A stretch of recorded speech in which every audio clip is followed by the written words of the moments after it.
Missile দুটো target hit করে নাই, টার্গেট হিট করার আগেই মার্কিন ইন্টারসেপ্টর সেগুলো ভূপতিত করেছে। কিন্তু যে $1 বিলিয়ন প্রশ্ন, এখানে সবাই মনে করেছিল ইরানের মাত্র 2000 কিলোমিটার যাবার মতো মিসাইল রয়েছে, যেটা দিয়ে মধ্যপ্রাচ্যের বেশিরভাগ দেশ এবং ইসরায়েলকে টার্গেট করা যেতে পারে। এখন এই যে থলের বিড়াল বেরিয়ে গেল, বিড়ালটা হচ্ছে কি, ইরানের কাছে 4000 কিলোমিটার দূরে হিট করার মতো মিসাইল রয়েছে, যেটা ইউরোপের সবগুলো বড় শহর, ছোট শহর, বন্দর, সামরিক স্থাপনা, বেসামরিক স্থাপনা, শপিং মল, দোকানপাট, বাড়িঘর সবকিছু ইরানের মিসাইল হামলার ভেতরে অন্তর্ভুক্ত। এটা লন্ডন থেকে শুরু করে রোম পর্যন্ত, Paris, Berlin, Rome, Amsterdam, Athens, পশ্চিম ইউরোপ, পূর্ব ইউরোপ, সর্বত্র ইরান মিসাইল দিয়ে হামলা করতে পারে। এর দ্বারা যেটা ঘটলো সেটা হলো যে মার্কিন যুক্তরাষ্ট্র, ইসরায়েল যে ইরানকে আন্ডার এস্টিমেট করছিল যে ইরানের আর কত পাওয়ার, এখন দেখা যাচ্ছে ইরান ইউরোপের সবগুলো ক্যাপিটাল সিটিতে বড় স্থাপনায় মিসাইল নিক্ষেপ করে হিট করতে পারে। এবং আমরা যেটা দেখছি এখন গত এক সপ্তাহ যাবত, যে ইন্টারসেপ্টর দিয়ে ওই সস্তা মিসাইল প্রতিহত করা যায় না, এবং এখন বড় বড় মিসাইল গুলোকে আর প্রতিহত করতে পারছে না। তা সত্ত্বেও আমরা ডোনাল্ড ট্রাম্পের মুখ বন্ধ হচ্ছে না, হাসিনার মুখের মতো একটার পর একটা মিথ্যাচার আর গর্ব, অহংকার সম্মিলিত একটা বক্তব্য আসছে ট্রাম্পের কাছ থেকে। ডোনাল্ড ট্রাম্পের সর্বশেষ যে বার্তা উনি দিলেন, যে ইরান যদি ওই হরমুজ প্রণালী খুলে না দেয় 48 ঘন্টার ভেতরে, তাহলে ইরানের সমস্ত বড় বড় পাওয়ার প্ল্যান্টে তারা হামলা করবে, গ্যাস শোধনাগার, গ্যাস ফিল্ড, তেলের খনি এবং পাওয়ার প্ল্যান্ট যত আছে সব হামলা করে ইরানের বিদ্যুৎ কেন্দ্রগুলো সব ধ্বংস করে দেবে, যতক্ষণ না স্ট্রেইট অফ হরমুজ খুলে দেয় ইরান। কিন্তু ইরান এই কথার কোন রকম পাত্তা দিচ্ছে না। দেখা গেল ইরান ইসরায়েলের যে নিউক্লিয়ার ফ্যাসিলিটি যেমনাতে মিসাইল ছুড়ে, ইসরায়েলি খবর হচ্ছে 47 জন ইসরায়েলি আহত হয়েছে, এবং ওই নিউক্লিয়ার ফ্যাসিলিটিতে অনেকগুলো মিসাইল পড়েছে এবং ওগুলো হয়তো ধ্বংস হয়ে গেছে কিনা যেমনা নিউক্লিয়ার প্ল্যান্ট আমরা এখনো জানি না। পার্শ্ববর্তী একটা শহর আরাদ শহরেও ইসরায়েলি মিসাইল হিট করেছে, এবং বলা হচ্ছে dozens of people have been taken to hospital, কয়েক ডজন লোককে হাসপাতালে পাঠানো হয়েছে। ইসরায়েলের ব্যাপারে যেটা আমরা দেখি, শুধু লোকজন আহত হয়, কেউ নিহত হয় না। তো এটা একটা মজার ব্যাপার আর কি, খালি আহত হয়ে যাচ্ছে 47 জন, 50 জন, 100 জন, কেউ মরে না। তার মানে এটা মিথ্যাচার করছে ইসরায়েল। এটার প্রতি উত্তরে ইসরায়েল ইরানের নিউক্লিয়ার ফ্যাসিলিটি যেখানে নাতানজ, সেখানে হামলা করেছে। তবে সে হামলা করে এমন কিছু করতে পারেনি, অলরেডি ইরানের যে নিউক্লিয়ার ইউরেনিয়ামের যে আধার, সেগুলো মাটির অনেক নিচে, সেগুলোকে আর বোম মেরে ধ্বংস করা যায় না, সেগুলো ধ্বংসস্তূপের নিচে রয়েছে, আগে তারা বোমিং করেছিল বলে। এখন যুক্তরাষ্ট্র ইরানের আন্ডারগ্রাউন্ড মিলিটারি ফ্যাসিলিটিকে আক্রমণ করছে এবং বলছে এটা ধ্বংস করে দিয়েছি, ধ্বংস করে দেব। আমেরিকা কি বলতে চায় এটা বোঝা মুশকিল। পাস্ট টেন্সেও বলে, ফিউচার টেন্সেও বলে আমরা করে দেব, ধ্বংস করে দেব বা ধ্বংস করে ফেলেছি। ইরান আর এখন কোনো পারমাণবিক থ্রেট নয়। এবং ইরানিয়ান ইসরায়েলি যুদ্ধের সময় দেখা যাচ্ছে G7 foreign ministers, group of 7, মার্কিন যুক্তরাষ্ট্র, কানাডা, ব্রিটেন, জার্মানি, ফ্রান্স, এই 7টা বড় বড় পাওয়ারের যে বিদেশ মন্ত্রীরা, তারা একটা স্টেটমেন্টে বলছেন যে আমরা চাই immediate end of the war, অবিলম্বে যেন সকল রকম মিসাইল ছোড়াছড়ি, বোমা ছোড়াছড়ি বন্ধ করে দেয়া হোক। আর সেই G7 এর পররাষ্ট্রমন্ত্রীরা আরো বললেন যে তারা প্রস্তুত এই ব্যাপারে সাহায্য করার জন্য, যাতে যুদ্ধটা বন্ধ হয়ে যায়। এবং ইরানের থেকে আমরা যে খবর পাচ্ছি, ইরানের নওরোজ, নববর্ষকে অনেকে বলছে ঠিক নববর্ষের মতো মনে হচ্ছে না। একদিকে ডোনাল্ড ট্রাম্প হুমকি দিচ্ছেন, সোজা কথা হুমকি দিচ্ছেন, ইরানকে অবলিটারেট করে দেবে, ইরানের নিউক্লিয়ার প্লান্টস, পাওয়ার প্ল্যান্টস সবকিছু ধ্বংস করে দেবে চিরতরে। এই যে হুমকি দামকি, এর পেছনের ঘটনাগুলোর দিকে যদি আমরা একটু দৃষ্টি নিক্ষেপ করি, তাহলে দেখতে পাই ঘটনা সম্পূর্ণ বিপরীত খাতে বইছে। মানে বিপরীত খাতটা কি, যে মার্কিন যুক্তরাষ্ট্র সুবিধা করতে পারছে না, মার্কিন যুক্তরাষ্ট্র তার নেটোর দেশগুলোকে নিন্দা করছে যে তারা বড্ড ভুল করছে, তারা আমাদের এই যুদ্ধে ইরানের বিরুদ্ধে তারা এসে দাঁড়াচ্ছে না।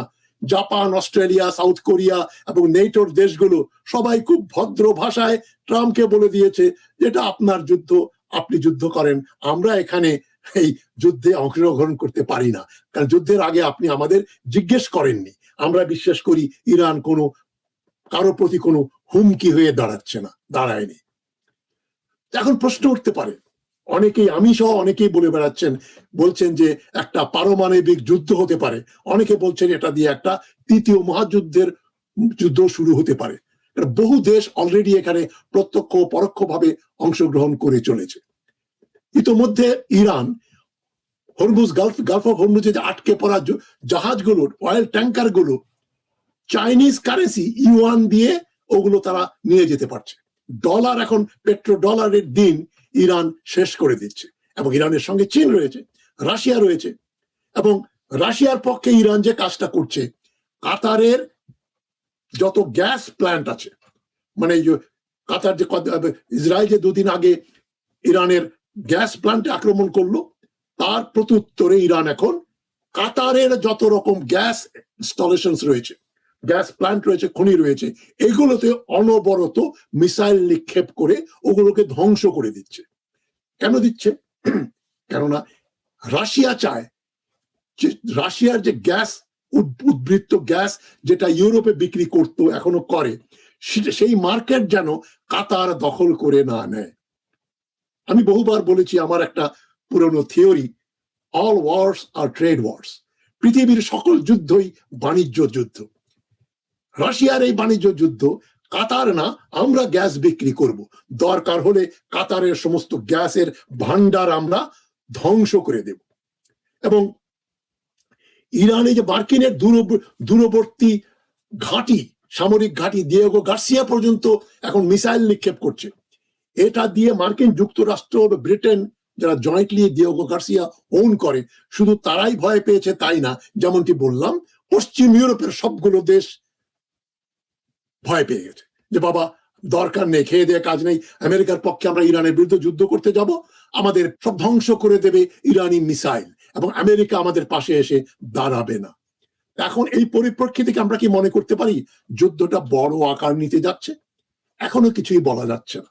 ট্রাম্প একবার বলছে আমরা তো ইরানের রেজিম চেঞ্জ করে ফেলেছি, বড় বড় সব নেতা মেরে ফেলেছি, ওদের বিভিন্ন ঘাঁটি শেষ করে দিয়েছি, তেল কেন্দ্র, গ্যাস কেন্দ্র শেষ করে দিয়েছি, এখন আমরা বিজয় অর্জন করেছি, আমাদের আর কিছু অর্জন করার নেই। আবার বলছে, ইরানকে বলছে, তোমরা যদি ওই যে হরমুজ প্রণালী খুলে না দাও 48 ঘন্টার ভেতরে, তাহলে বোমা মেরে তোমাদের আমরা শেষ করে দেব, তোমাদের যত পাওয়ার প্ল্যান্ট আছে, তেলের খনি আছে, গ্যাসের ভান্ডার আছে, সব নষ্ট করে দেব। এখন দুটোই তো একসঙ্গে সত্য হতে পারে না। মানে আমরা যুদ্ধ জিতে গেছি, বন্ধ করে বাড়ি চলে যাব, এই একটা স্টেটমেন্ট, আরেকটা বলছে 48 ঘন্টার মধ্যে এই হরমুজ প্রণালী খুলে দাও, নইলে কিন্তু আমরা তোমাদের শেষ করে দেব। এখন ইরান আবার ইউএইর যে বন্দর রয়েছে হরমুজ প্রণালীর কাছে, সেখানে তৃতীয়বার তারা মিসাইল ছুটছে, কেন ওই বন্দর দিয়ে ইউএই ইচ্ছা করলে তেল রপ্তানি করতে পারে বিদেশে, সে ব্যবস্থাটা ইরান নষ্ট করে দিচ্ছে। তার মানে ইরান যেভাবে যুদ্ধের পরিধি বাড়াচ্ছে, ইরান পশ্চিমা শক্তিকে বার্তা দিচ্ছে তোমরা নিরাপদ নও, আমাদের সঙ্গে লাগতে এসো না, তোমরা নিরাপদ নও। তবে একটা বিষয় পরিষ্কার হয়ে গেছে, এটা এখানে পূর্ণাঙ্গ যুদ্ধ নয়, বরং একটা কন্ট্রোলড এসকালেশন এখনো চলছে। যুদ্ধটা এখনো নিয়ন্ত্রিত, ইরানের হাতেও, ইসরায়েলের হাতেও, মার্কিন যুক্তরাষ্ট্রের হাতেও। টোটাল ওয়ার যেটা এখনই, সেটা শুরু হয় নাই, এখনো শুরু হয় নাই। অর্থাৎ দুই পক্ষই চাপ বাড়াচ্ছে, কিন্তু পুরো যুদ্ধে যাচ্ছে না। টোটাল ওয়ার দিকে গেলে এটা তৃতীয় বিশ্বযুদ্ধের সূত্রপাত করতে পারে।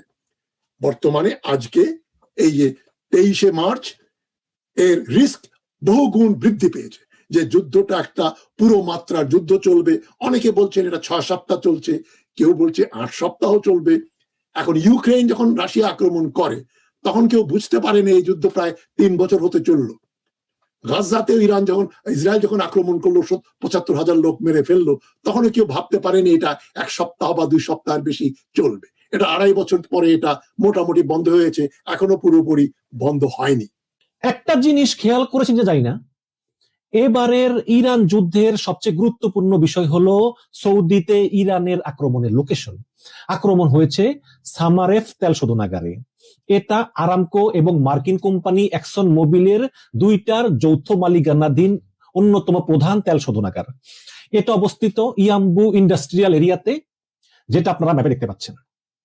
এবারে যুদ্ধ শুরু হওয়ার পর সৌদি আরব তাদের ইস্ট ওয়েস্ট অয়েল পাইপলাইন পুরোদমে চালু করেছে। এখন ইস্ট ওয়েস্ট অয়েল পাইপলাইন আসলে কি? এটা ৮০ দশকে ইরাক ইরান যুদ্ধের সময় এই পাইপলাইন নির্মাণ করেছিল যেন হরমুজ প্রণালী বন্ধ হয়ে গেলেও তেল সরবরাহ চালু রাখা যায়। কিন্তু বিগত ৪০ বছরে এই পাইপলাইন খুব কমই ব্যবহার করা হয়েছে। এর পূর্ণ সক্ষমতা প্রতিদিন ৭ মিলিয়ন ব্যারেল। এবারই প্রথম এই পাইপলাইনের পূর্ণ সক্ষমতা ব্যবহার করা শুরু করেছে সৌদি আরব, এবং সৌদি আরব এটিকে একটি ঐতিহাসিক মুহূর্ত হিসেবে দেখা হচ্ছে। এই পাইপলাইনের মাধ্যমে সৌদির পূর্বাঞ্চলের আবু কাইফ থেকে তেল নিয়ে যাওয়া হয় পশ্চিমাঞ্চলের ইয়াবুতে, এবং সেখান থেকে বাব আল মান্দেব হয়ে এগুলো বিশ্ববাজারে যায় হরমুজ প্রণালীকে এড়িয়ে।